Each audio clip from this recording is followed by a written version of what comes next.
ब्रह्माण्डमा प्लुटो ग्रहबाट पृथ्वीसम्म प्रकाश पुग्नका लागि 6 घण्टाको समय लाग्दछ। यही रोचक तथ्यका साथ स्वागत गर्न चाहन्छु नेपाली कथामा। नेपाली कथामा आज भने मेरो नेपाली किताब कक्षा 4 को 2052 को संस्करण, त्यसैगरी 2062 को संस्करणबाट कथाहरू लिएर आएको छु। आशा छ तपाईलाई कथाहरू मन पर्नेछ। भिडियोलाई अन्तिमसम्म हेरिदिनुहोला। अन्त्यमा मैले गाउँ खाने कथा पनि लिएर आएको छु, त्यसलाई पनि हेरेर उत्तरायणमा कमेन्ट गरिदिनको लागि अनुरोध गर्दै लागौं कथातर्फ।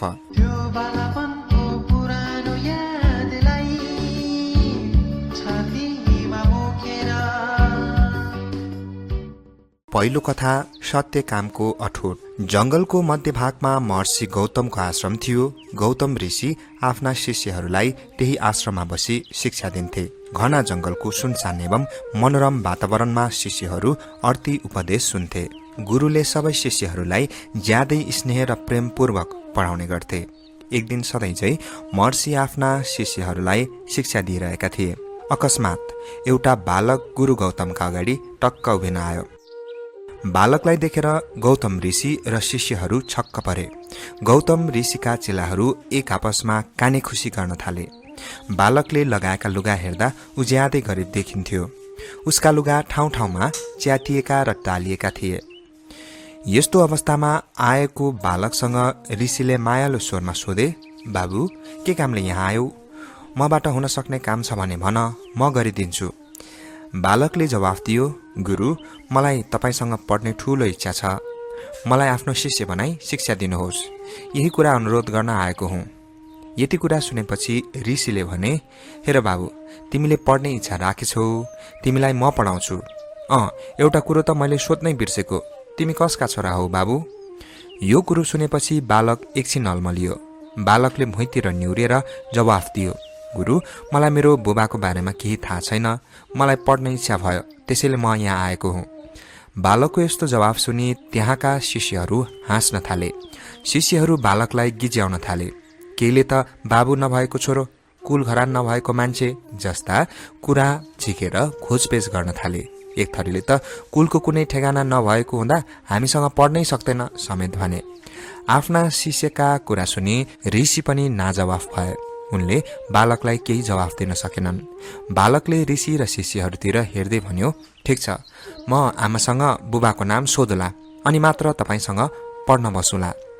यति भनी बालक सरासर आफ्नो घर फर्की आफू ऋषिको आश्रममा गएको कुरा आमालाई सुनायो। आमाले सबै कुरा सुनिसकेपछि भनिन्, हेर बाबु, जब पढ्ने ठाउँमा कुन घरान, जातपात, गरिब, धनी भनी भेदभाव हुन्छ, त्यस ठाउँमा पढेर के काम, बरु तिमी अन्तै पढ्लाऊ। आमाको कुरा सुनेपछि पनि बालकले त्यही आश्रममा पढ्ने ढिपी गर्न थाल्यो। बालकले बुबाको नाम र कुल घरान बताउनुहोस् भनी जिद्दी गर्न थाल्यो। बालकले ज्यादै ढिपी गरेको देखि आमाले भनिन्, हेर बाबु, तिमीले ऋषिलाई यति मात्र भन्नु, म जाबालाको छोरो हुँ। बालक हुन्छ भन्दै आश्रमतिर गयो।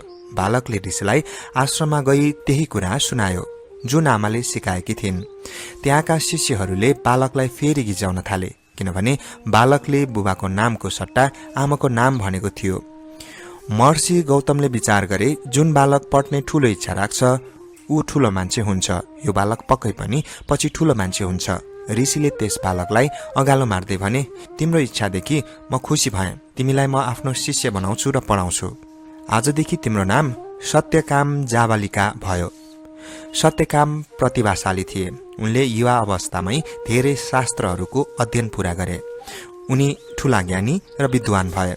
मान्छे प्रतिभाशाली, योग्य र विद्वान हुनलाई ठूलो कुल, वंश, धन हुनै पर्छ भन्ने होइन। राम्रो अवसर पाए जो पनि असल मान्छे हुन सक्छ। यसका लागि परिश्रम, लगन र कर्तव्यलाई महत्त्व दिनुपर्छ। त्यस्तै गुरुको धर्म पनि बालकको प्रतिभा विकसित गर्न मद्दत गर्नु हो। हामीलाई सत्यकामको कथाले यही कुरा सिकाउँछ। यसै पुस्तकको अर्को कथा रहेको छ, निमको पात। तिमीले किन सबै बिरुवाहरू उखेलेर फ्याँक्यौ? सानै छँदा त यस बिरुवाको पात यस्तो तितो छ, ठुलो भएपछि त यसमा विष पो फल्ने हो कि? त्यसैले अहिले नै उखेलेर फ्याँकेको हुँ। यदि तिमीलाई पनि मानिसहरूले बिरुवा जस्तै व्यवहार गरे भने त्यसको परिणाम के होला भन त? माथिको संवाद एउटा कथाबाट उद्धृत गरिएको हो। कथाको विषयवस्तु धेरै अघिको हो। कथा यस्तो छ। एकजना राजकुमार ज्यादै उदण्ड, घमण्डी र उच्छृङ्खल प्रवृत्तिका थिए। उनी आफूभन्दा ठूलाबडाको अपमान गर्दा रमाइलो मान्थे। राजकुमारको यस्तो चाल चलनले सबैलाई दुखित र चिन्तित पारेको थियो। राजकुमारको उपद्रवदेखि सबै दिक्क र हैरान भएका थिए। राजा स्वयं पनि राजकुमारका चाल चलनदेखि जनताका सामु लज्जित थिए। उनी राजकुमारको दुर्व्यवहारबाट कसरी मुक्त पाउन सकिन्छ भन्ने उपाय सोचिरहन्थे। राजाले कैयौं पटक राजकुमारलाई दुर्व्यवहार गर्नुहुन्न भनी सम्झाएका थिए। उनले राजकुमारलाई दण्ड नदिएको पनि होइन, तर राजकुमारको कानमा बतास पसे पो उखानै छ, कुकुरको पुच्छर 12 वर्ष ढुङ्ग्रामा राखे पनि बाङ्गाको बाङ्गै। राजकुमारको चाला सुध्रिने छाँट देखिएन। राजालाई सधैँ यही कुराको ठूलो चिन्ता भइरहन्थ्यो। राजाको चिन्ताको कारण भगवान बुद्धको कानमा पर्यो। राजालाई पीर परेको ठानी भगवान बुद्धले राजालाई डाक्न पठाउनु भयो। राजाले पनि भगवान बुद्धलाई भेटी राजकुमारका सबै वृत्तान्त सुनाए। राजकुमारको बानी व्यवहारलाई कसरी सुधार्न सकिएला भन्ने विषयमा छलफल भयो। उनी प्रजाहरूलाई सुख सुविधा होस् र आफूलाई पनि राजकुमारको दुर्व्यवहारबारे सुन्न नपरोस् भन्ने चाहन्थे। राजाले भगवान बुद्धसँग बिन्ती गरे, यो समस्या कसरी समाधान होला प्रभु? भगवान बुद्धले सान्त्वना दिँदै भन्नुभयो, दुखी नहौ राजन, राजकुमार अवश्य पनि सुध्रिन्छन्। बरु उनलाई मैले भेट्न खोजेको छु भनेर पठाइदेऊ। यति सुनेपछि राजा खुसी हुँदै दरबार फर्किए। जे होस्, उनी राजकुमारको चिन्ताबाट मुक्त पाइने भइयो भन्ने हर्षले आनन्दित भए। उनले राजकुमारलाई भेटी भगवान बुद्धको सन्देश सुनाए। भोलिपल्ट राजकुमार भगवान बुद्धका अगाडि उभिए। आफूलाई किन बोलाइएको हो भनी बिन्ती गरे। भगवान बुद्धले अगाडि देखिएका बिरुवाका केही पातहरू टिपेर ल्याऊ भनी आदेश दिनुभयो। राजकुमारले पनि तुरुन्तै पातहरू टिपेर ल्याए। भगवान बुद्धले भन्नुभयो, राजकुमार, तिमी ज्यादै आज्ञाकारी रहेछौ, अब तिमीले ल्याएका पातहरू खाऊ त। राजकुमारले पातहरू मुखमा हाले। उनी पात चपाउन थाले। उनले मुख बिगारे। उनले पातहरू चपाउन नसकी थुकिदिए। राजकुमारलाई निमका पातहरू चपाएको थाहै भएन। तितोले गर्दा उनी एकछिन रन्थनिए। उनलाई बेस्सरी रिस उठ्यो। आफ्नो रिस नियन्त्रण गर्न नसकी सबै निमका बिरुवा उखेलेर फ्याँक्न थाले। आफूले देखे जति बिरुवाहरू उखेलेर भगवान बुद्धका सामु उभिए। भगवान बुद्धले राजकुमारसँग सोध्नुभयो, तिमीले किन सबै बिरुवाहरू उखेलेर फ्याँकेको? राजकुमारले जवाफ दिए, भगवान, सानै छँदा त यस बिरुवाको पात यस्तो तितो छ, ठुलो भएपछि त यसमा विष पो फल्ने हो कि, त्यसैले अहिले नै उखेलेर फ्याँकेको हुँ। राजकुमारको उत्तर सुनेपछि भगवान बुद्धले भन्नुभयो, राजकुमार, तिमी पनि अहिले बिरुवा जस्तै सानो छौ।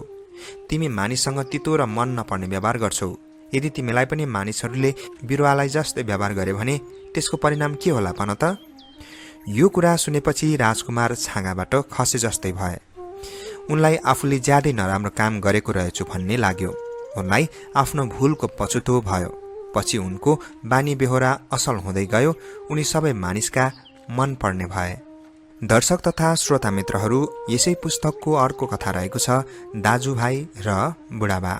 गोपाल र महेश सानै छँदा उनीहरूका बुबाआमा बित्नुभयो। यिनीहरूको नातागोता कोही थिएनन्। बुबाले छाडेर जानुभएको धन सम्पत्ति खाँदा बस्दा सकिन थाल्यो। घरमा आम्दानी नभएपछि एकोहोरो खर्च कति दिनसम्म चल्थ्यो। साउको ऋणले पनि कतिन्जेल भर्थिएको हुन्थ्यो। एक दिन त यिनीहरूले घर, खेतबारी आदि सबै साउको जिम्मा लगाई गाउँ नै छाड्नु पर्यो। यी दाजुभाइ आफ्नो जीविका चलाउन कामका खोजीमा गाउँ गाउँ डुल्न थाले। यिनीहरूले भेटे जति सबै मानिससँग कामका लागि अनुरोध गरे। कसैबाट पनि काम पाउन सकेनन्। तापनि यिनीहरूले काम पाइने आशा भने छाडेनन्। कामको खोजीकै सिलसिलामा बाटामा एकजना भरियासँग यिनीहरूको भेट भयो। यिनीहरूले भरियासँग सोधिहाले, दाई, हामीलाई कुनै काम दिनुहुन्छ कि? भरियाले निधारको नाम्लो हटाएर तोक्मामाथि डोको अड्याउँदै भन्यो, भाइ, तिमीहरूले कहिले डोको बोकेका छौ? हामीले कहिले पनि डोको बोकेका छैनौ, दुवै भाइहरूले एकै स्वरमा भने। भरियाले फेरि उनीहरूतिर नै फर्केर भन्यो, त्यसो भए तिमीलाई दिने मसँग कुनै काम छैन। यति भनिसकेपछि भरिया आफ्नो बाटो लाग्यो। दाजुभाइ निराश हुँदै अर्को बाटो लागे। बाटामा अघि जस्तै एउटा गोठालो भेटियो। ऊ चौरमा वस्तुभाउ चराउँदै थियो। यी दाजुभाइ गोठालो नजिक काम माग्न पुगिहाले। गोठालाले गाई भैँसी हेर्ने, स्याउला घाँस बटुल्ने र भकारो सोर्ने जस्ता काम आउँछ भनी सोध्यो। यिनीहरूले आफूलाई काम गर्न आउँदैन भने। गोठालाबाट पनि काम पाइएन। यिनीहरू पनि आफ्नो बाटो लागे। कामको खोजीमा भौतारिँदा उनीहरू ज्यादै थाकिसकेका थिए। एकछिन आराम गर्नु पर्यो भनी उनीहरू एउटा रुखमुनि बसे। त्यही ठाउँमा एकजना बुढा मानिसले यी दाजुभाइको अनुहार हेर्दै भन्न थाले, बाबु हो, तिमीहरू को हौ? किन ज्यादै थकित र चिन्तित छौ? यसो हेर्दा त तिमीहरू बलिया र राम्रा छौ, तापनि अँध्यारो अनुहार देख्छु। बुढा मानिसको कुरा सुनेपछि गोपालले भन्यो, बुढाबा, मेरो नाम गोपाल हो। यो मेरो भाइ महेश हो। हामी काम खोज्दै हिँडेका हौँ। अहिलेसम्म कुनै काम पनि पाएनौँ। साँच्चै भनौँ भने हामीलाई कुनै काम गर्न पनि आउँदैन। त्यसैले हामी चिन्तित भएर बसेका हौँ। यो सुनेपछि बुढाबाले भने, ए त्यति जाबु कुरामा किन चिन्ता लिने? हिँड, म तिमीलाई मिल्ने काम दिन्छु।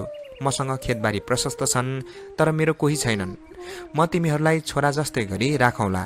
तिमीहरू खेतबारीमा काम गर्नु। खेतीपातीको काम म सिकाइदिउँला। गोपाल र महेश काम पाइने भइयो भन्ने कुराले दङ्ग परे।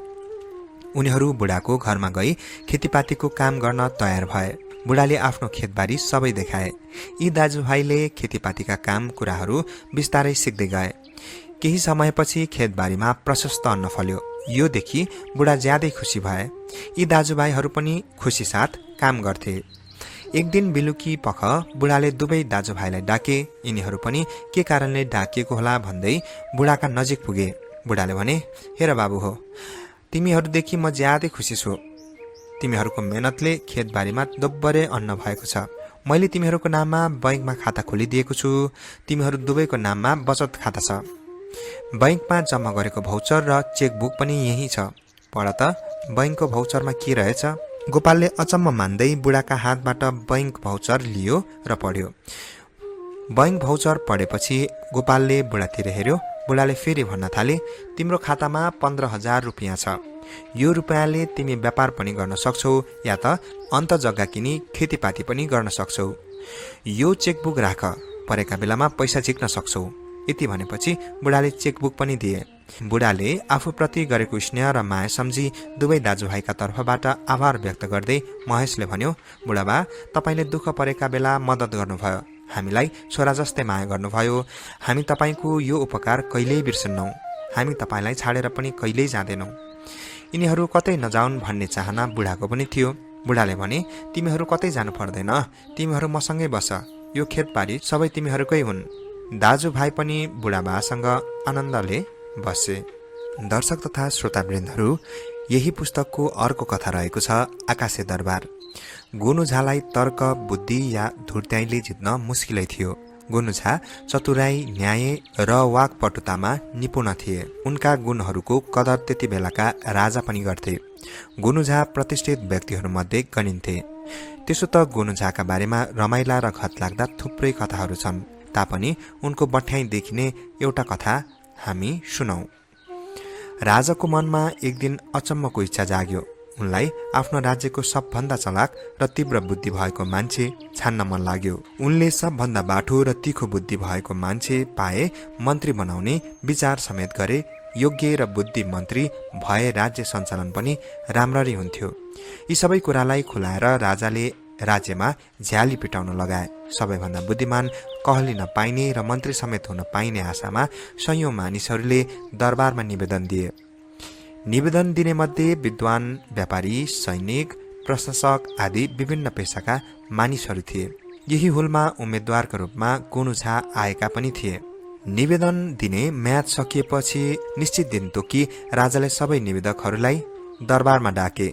राजाले कसरी बुद्धिमान छान्द रहेछन् भन्ने जिज्ञासा सबैमा थियो। राजाले उपस्थित मानिसहरूलाई सम्बोधन गर्दै भन्न थाले, उपस्थित महानुभावहरू, मैले एउटा दरबार बनाउने इच्छा गरेको छु। त्यो दरबार संसारमै नमुनाका रूपमा होस् भन्ने मेरो चाहना छ। दरबार आकाशमा बनाउनु पर्नेछ। यहाँहरू मध्ये जो यस्तो आकाशे दरबार बनाउन सक्नुहुन्छ, कृपया अगाडि आउनुहोस्। म उहाँलाई कामको जिम्मा दिन चाहन्छु। काम सम्पन्न भएपछि मन्त्री पदमा नियुक्त समेत गर्नेछु। राजाको यस्तो घोषणा सुनेपछि त्यहाँ उपस्थित मानिसहरू मुखामुख गर्न थाले।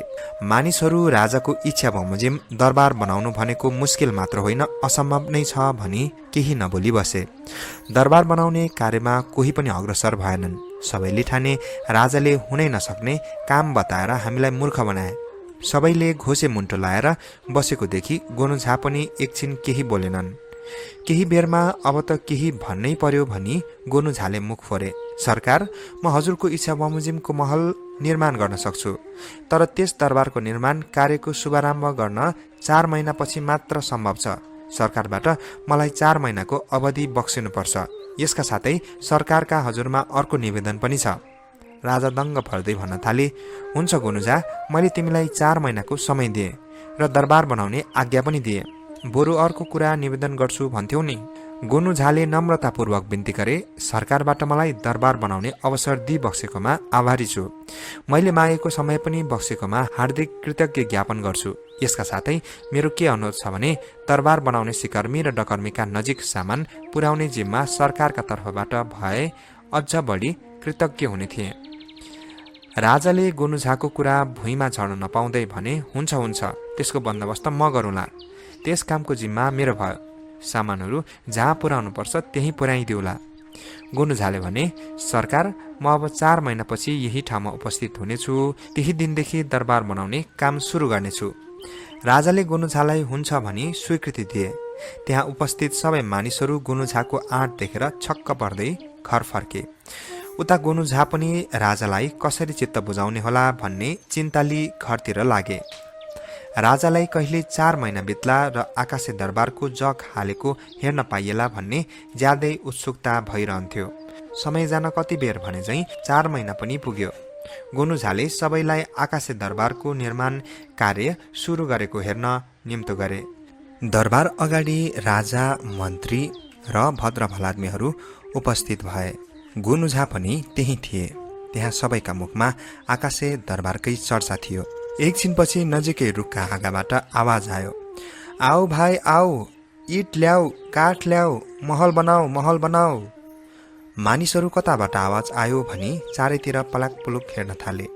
आवाज कताबाट आयो भनी थम्याउन खोजे। यो आवाज सुनि राजा पनि जिल्ल परे र गोनुझालाई सोधिहाले, होइन, के भनेको यो इट ल्याऊ, काठ ल्याऊ? गोनुझा हाँस्दै भन्न थाले, कुनै खास कुरा होइन सरकार, माथि आकाशमा सिकर्मी डकर्मी पुगिसकेका छन्। यिनीहरू ज्यामीलाई इट र काठ ल्याउन भनिरहेका छन्। सरकारले केही ज्यामीहरूलाई इट र काठ बोकाएर आकाशतिर पठाउनु पर्यो। यतिकैमा फेरि आवाज आयो, छिटो गर, छिटो गर, ढिलो नगर, इट र काठ ल्याऊ, ढिलो नगर। राजाले गोनुझाको चतुर्याई बुझिहाले। आकाशमा ज्यामी पठाउने कुरा पनि सम्भव होला र? राजाले गोनुझाको चतुर्याईको प्रशंसा गर्दै भने, तिमी परीक्षामा पास भयो, म तिमीलाई भने अनुसारकै पद दिउँला, तर एउटा कुरो चाहिँ तिमीले भन्नै पर्छ, यी सबै कुराहरू कसरी गर्यौ त? गोनुझा भन्न थाले, सरकारले दरबार बनाउने आज्ञा दिएपछि मैले एउटा मैना र सुगा किने। तिनीहरूलाई 4 महिनासम्म इट ल्याऊ, काठ ल्याऊ भन्न सिकाए। तिनै चराहरू रुखका हाँगामा बसेर कराएका हुन्। अब सरकारबाट ज्यामीलाई इट र काठ बोकाई पठाइ बक्सियोस्। यो जवाफ सुनेर राजा मुसु मुसु हाँस्न थाले। त्यहाँ उपस्थित सबै गोनुझाको बठाइको प्रशंसा गर्दै घर फर्के। दर्शक तथा श्रोता मित्रहरू, अब लागौं अर्को कथातर्फ। कथाको शीर्षक बजलौरी डाङडुङ। दिलबहादुर आफ्नो झोपडीमा रमाएरै बसेको थियो। लेकमा उसको थोरै बारी थियो। त्यही बारीमा मकै कोदो आदि लगाउँथ्यो र जेनतेन आफ्नो जीविका चलाउँथ्यो। उज्यालो भएपछि बारीमा जान्थ्यो र अँध्यारो भएपछि फर्कन्थ्यो। एक दिन दिलबहादुर मकै सर्न आफ्नो बारीतिर लाग्यो। उसँग खाजालाई भनी कोदाको रोटीको पोको थियो। ऊ खाजा खानु पर्यो भनी मध्यान्हतिर एउटा रुखको छायामा बस्यो। उसले आफूले ल्याएको रोटीको पोको फुकायो र सानो थैलीमा रहेको 1 ढिको नुन र 1 ढिँडी खोर्सानी पनि झिक्यो। एउटा रोटीलाई 7 टुक्रा पार्यो। रोटीका टुक्राहरू गन्दै भन्न थाल्यो, 1 खाउँ, 2 खाउँ, 3 खाउँ, 4 खाउँ, 5 खाउँ, 6 खाउँ कि 7वटै खाउँ। संयोगले ऊ बसेको रुखमुनि ठूलो ओडा रहेछ। त्यहाँ राक्षसका 7 जना बच्चाहरू बस्दा रहेछन्। दिलबहादुरले 7वटै खाउँ भनेको सुनेर राक्षस डरायो र भन्न थाल्यो, नखा मनुखे नखा, मेरा बालकहरू नखा, तँलाई खिरपाक ताउली दिउँला। यति भन्दै राक्षसले दिलबहादुरलाई खिरपाक ताउली लिएर दिलबहादुर आफ्नो घर फर्कियो। उसकी फुपू घरमा आएकी रहेछन्। फुपू चाहिँ छुच्ची र लोभी स्वभावकी थिइन्। यसो गतिलो सामान देख्यो कि माइतबाट लुकाएर आफ्नो घरतिर पुर्याउँथिन्। बेलुकी पख दिलबहादुरले खिरपाक ताउलीको परीक्षा गर्ने सोच्यो। आफू अगाडि ताउली राखी खिरपाक ताउली भन्यो। साँच्चीकै ताउलीमा खिर पाक्यो। यो देखेर फुपू पनि छक्क परिन्। राति उनले दिलबहादुर सुतेपछि त्यहाँ ताउली जस्तै अर्को भाँडो राखिदिन् र सक्कली ताउली लुकाइन्। अर्को दिन सधैँ झै बिहानी पख दिलबहादुर रोटीको पोको बोकी आफ्ना बारीतिर लाग्यो। खाजा खाने बेला त्यही रुखमुनि बसी रोटीको पोको फुकायो। पहिले जस्तै रोटीको टुक्रा गर्दै भन्न थाल्यो, 1 खाउँ, 2 खाउँ, 3 खाउँ, 4 खाउँ, 5 खाउँ, 6 खाउँ कि 7वटा खाउँ। यो सुनि ओडारबाट राक्षस अत्तालिएर बाहिर आई डराउँदै भन्न थाल्यो, नखा मनुखे नखा, तँलाई म सुन बटकौली बाख्रो दिन्छु। दिलबहादुरले सुन बटकौली बाख्रो पायो। ऊ बाख्रो डराउँदै आफ्नो घरतर्फ लाग्यो। आफू घर पुगेपछि फुपूलाई बाख्रो देखाउँदै भन्यो, हेर्नुहोस् फुपू, यो सुन बटकौली बाख्रा हो। सुन बटकौली भनेपछि सुनका बटकौला निकाल्छन्। दिलबहादुरले बाख्रालाई अगाडि ल्याएर सुन बटकौली बाख्रो भन्यो। नभन्दै बाख्राले सुनका बटकौला पार्यो। फुपू चाहिँ मनमनै यो बाख्रो पनि हात पार्नु पर्यो भनी जाल रच्न थालिन्। राति दिलबहादुर सुतेपछि बाख्रो साटिदिन् र आफ्नो घरतिर बाख्रो पठाइन्। अर्को दिन पनि दिलबहादुर रोटीका पोको बोकी बारीतिर लाग्यो। पहिले जस्तै रुख पनि बसी रोटीका टुक्रा गन्दै भन्न थाल्यो, 1 खाउँ, 2 खाउँ, 3 खाउँ, 4 खाउँ, 5 खाउँ, 6 खाउँ कि 7वटा खाउँ। यसपटक त राक्षस झनै कहालिएर बाहिर आयो र हात जोडी भन्न थाल्यो, नखा मनुखे नखा, यसपटक त तँलाई डाङडुङ लौरी दिउँला। यस लौरीले जसलाई भन्यो त्यसलाई पिटेर कायल पार्छ। दिलबहादुरले हुन्छ भन्दै लौरी लियो। बेलुकी भात खाइसकेपछि दिलबहादुर सुत्यो। फुपू चाहिँ यसपटक पनि दिलबहादुरले केही न केही पक्कै ल्याएको हुनुपर्छ भनी सुस्तरी कोठाभित्र पसिन्। कोठामा राम्रो लौरी देखेपछि पक्कै पनि यो चमत्कारी हुनुपर्छ भन्ने ठानिन्। चोर्ने मनासायले सुस्तरी लौरी झिकिन्। 81 दिलबहादुर बिउजियो।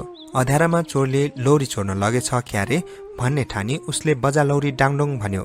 लौरीले फुपूलाई चुट्न थाल्यो। फुपू कायल भइन्। उनले पहिले चोरेका खिरपाक ताउली र सुन बटकौली बाख्रा फिर्ता दिन मन्जुर गरिन्। फुपूले सक्कली माल चोरेको थाहा पाएर दिलबहादुर छक्क पर्यो। उसले लौरीलाई नपिट भन्ने आज्ञा दियो। फुपूसँग सक्कली माल फिर्ता लिएर आनन्दसँग बस्यो। सोही किताबको अर्को कथा रहेको छ धनको घमण्ड। देउतामा सबैभन्दा धनी कुबेर थिए। कहिलेकाहीँ देउताहरू धन सम्पत्तिको खाँचो पर्दा उनै कहाँ पुग्थे। कुबेर पनि मद्दत गरेर पठाउँथे। यसरी ठुला ठुला देवताहरू समेत आफू कहाँ मद्दतका लागि आउँछन् भन्दै कुबेरलाई धनको घमण्ड चढ्दै गयो। उनको घमण्डका बारेमा देउताहरूलाई थाहा नभएको होइन, तैपनि सबै चुप थिए।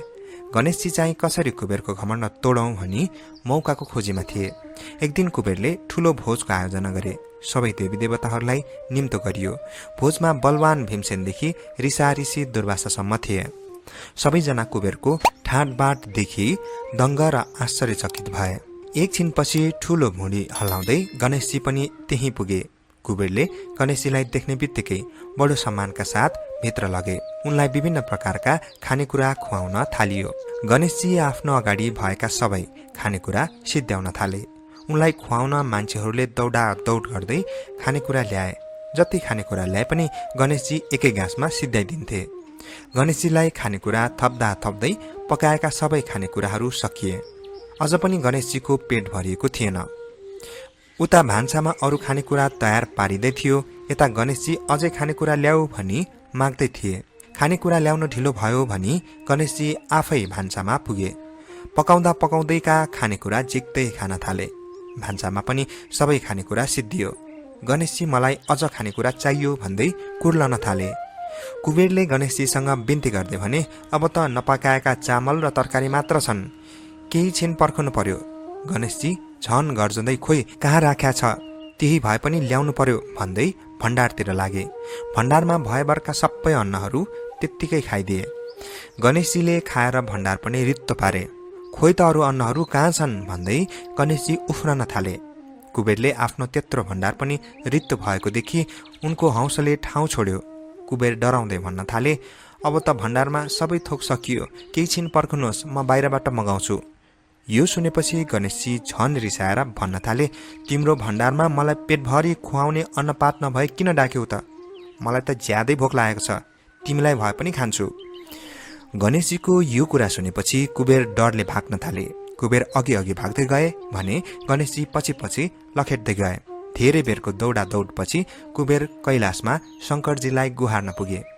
कुबेरलाई देखेपछि शङ्करजीले भन्नुभयो, कुबेर किन यसरी आत्तिएका, के भयो? कुबेर हात जोड्दै भन्न थाले, प्रभु मैले बिराएँ, मेरो ज्यान बचाउनुहोस्, मैले बित्थामा आफ्नो धनको घमण्ड गरे। शङ्करजीले गणेशजीलाई पनि सोध्नुभयो, किन गणेश, कुबेरलाई किन लखेटेको? गणेशजीले भने, भगवान कुबेरले मलाई निम्तो ढाकेर पेटभरि खान दिएनन्, भोकै छु, तिमी भित्र जाऊ, आमासित मागेर पेटभरि खाऊ। शङ्करजीले गणेशजीलाई सम्झाएर भित्र पठाउनु भयो। त्यहाँबाट कुबेर आफू कहिल्यै पनि धनको घमण्ड नगर्ने प्रतिज्ञा गरी फर्के। दर्शक तथा श्रोतावृन्दहरू, अब लागौँ कक्षा 4 को मेरो नेपाली किताबको अर्को संस्करण 2065 को कथातर्फ। केही कथाहरू पुराना संस्करणबाट दोहोरिएका छन्, ती कथाहरूलाई पढिने छैन। कथाको शीर्षक पछुतो। एक दिन बिहान नुहाई धुवाई सकेर धनपति बाजे पूजापाठ गर्न थाले। यतिकैमा तल्लो गाउँको मसिने टुप्लुक्क आइपुग्यो। किन आइस् त मसिने बिहान बिहान? किन भन्नु बाजे, स्वास्नी सुत्केरी भएको 9 दिन भयो, छोराको न्वारन गरिदिनु पर्यो भनेर बोलाउन आएको, मसिनीले भन्यो। मैले तेरो छोराको न्वारन गर्ने? म तेरो घरमा खान्न, घरमा पस्दिन, तँलाई छुन्न भन्ने थाहा छैन, अरू नै खोजेर लगा जा। धनपति कड्किए। बिचरा मसिने के गरोस्, विरोध गर्न सकेन, नबोली घर फर्क्यो। आफै गर्छु न्वारन, फुपाजुले न्वारनको किताब दिएकै छन्, त्यही राखेर आफै नाम राखिदिन्छु, मलाई पाप नलाग्ला नि, पुरेत नमानेको त त्यस दैवालाई पनि थाहा होला नि। मसिने एक्लै बरबरायो। बिहानै उठेर मसिनीले पूजाका सामग्री तयार पार्यो। आफ्नै पत्नीलाई पनि सबै कुरा बतायो। भुइँ लिपेर आफूले जाने अनुसार सबै सामान राख्यो। न्वारन गराउने किताब पनि राख्यो र त्यसैलाई पूजा गर्दै भन्न थाल्यो, हे विधाता, म संस्कार लत्याउन सक्दिनँ, आफू कर्म पनि जान्दिनँ, पण्डित मानेन, म आफै यसको नाम राख्दैछु। ऊ पत्नीतिर फर्क्यो, एकपल्ट छोराको अनुहार हेऱ्यो र हात जोडेर के सम्झँदै आवाज निकाल्यो, यसको नाम मैले बेनाम राखिदिएँ। नाम त ठुला बडाको जस्तै राख्नुपर्छ होइन र? कस्तो नौलो नाम सोचेको? बेनामकी आमा मुसुक्क मुस्काई। एक कान दुई कान मैदान हुँदै गाउँभरि हल्ला फिजियो। धेरैले धनपतिले राम्रो गरेनन् भनी कुरा काटे। केहीले मसिने भौलायो भन्दै उसको पनि विरोध गरे। 3 महिना बित्यो। एक दिन पण्डित बिरामी परे रे भन्ने गाईगुई सुनियो। अस्पताल लाने रे, ठुलै रोग लाग्यो रे भन्दै पधेर्नीले काने खुसी गरेको पनि सुन्न थालियो। नभन्दै अर्को दिन स्ट्रेचरमा धनपतिलाई बोकेर 2-4 जना मानिस अस्पतालतिर लागे। पण्डितले पनि पछि पछि लागिन्। डाक्टरले धनपतिलाई राम्ररी जाँचेर भने, रोग निकै बढेछ, औषधिले मात्र हुँदैन, उहाँको शल्यक्रिया नै गर्नुपर्छ, उहाँको समूह मिल्ने रगत खोज्नुहोस्, अनि म शल्यक्रिया गरिदिन्छु। डाक्टरले किन्नुपर्ने सामग्री र परीक्षण गर्नुपर्ने चिजबिजको नाम लेखिदिएको सूची दिँदै भने, कहाँ खोज्ने होला रगत? बाको समूहको रगत पाउनै गाह्रो छ रे, चिने जानेका कसैको रगत मिलेन, बालाई झन् गाह्रो हुँदैछ, के गर्ने होला? अर्को दिन धनपतिका छोराले आमा सामु समस्या राख्यो।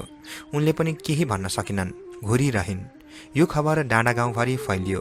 गाउँका केही मानिस रगत दिन तयार भए, तर उनीहरूको रक्त समूह मिलेन। ए बुढी, पण्डित मर्ने भयो रे, मेरो पो रगत मिल्थ्यो कि? हुन त पण्डितलाई गुण गर्न व्यर्थ छ, तापनि ढुङ्गाको भर माटो, माटोको भर ढुङ्गो भन्छन्।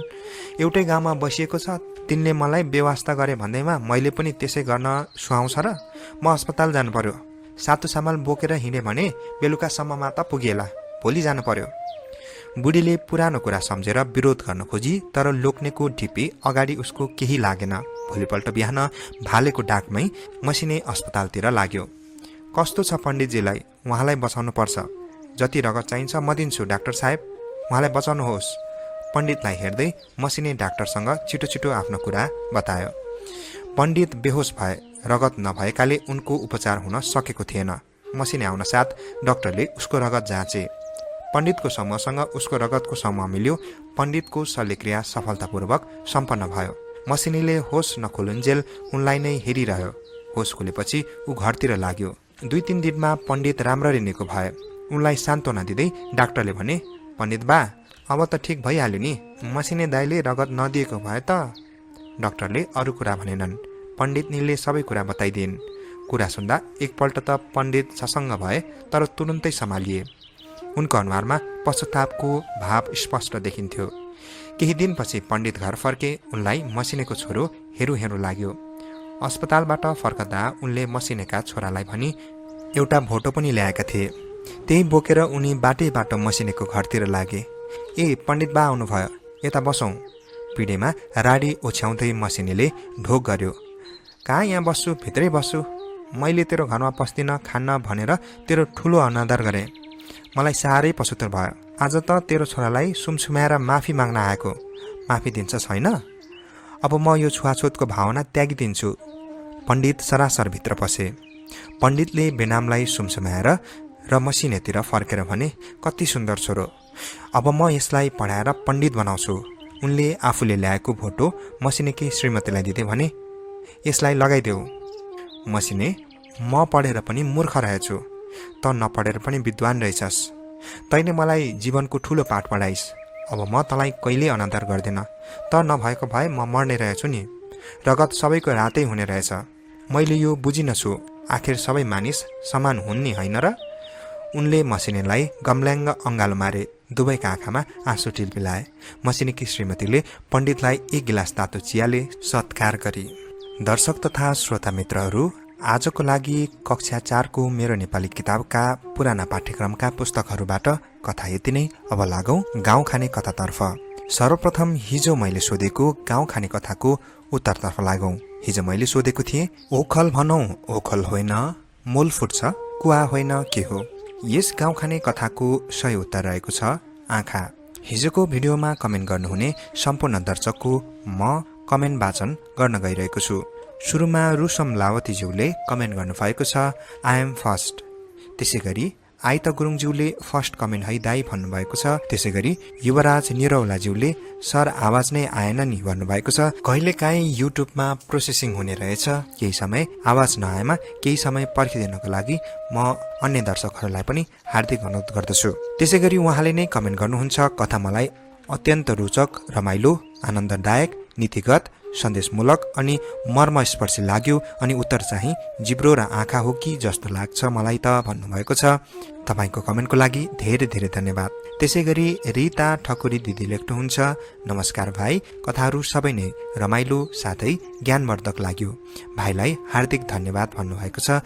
तपाईँलाई पनि कमेन्टको लागि धेरै धेरै धन्यवाद।